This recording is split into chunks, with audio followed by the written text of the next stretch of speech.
আমরা আজকে এক দফার দাবিতে আজকে এখানে হাজির হয়েছি। এবং আমরা জীবনের নিরাপত্তা, বাংলাদেশের মানুষের জীবনের নিরাপত্তা, সমাজের ন্যায় বিচার প্রতিষ্ঠার জন্য আমরা এক দফার সিদ্ধান্তে উপনীত হয়েছি।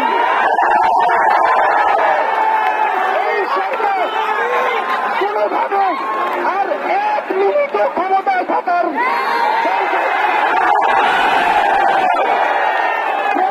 বলেছে গণভবনের দরজা খোলা আছে।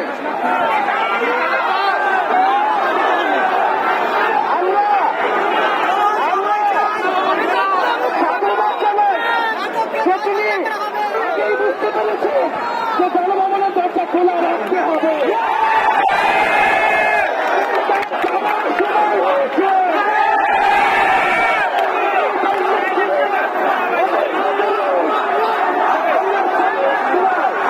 আমরা আপনাকে উৎখাত করার জন্য আসবো।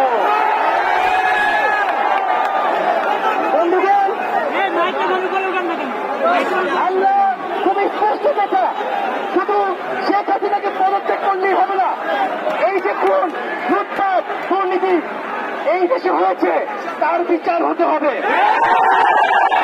আমরা পদত্যাগ দিয়ে তাকে কোনো এক্সিট রুট দিতে চাই না। তাকে পদত্যাগ করতে হবে, বিচারের আওতায় আনতে হবে।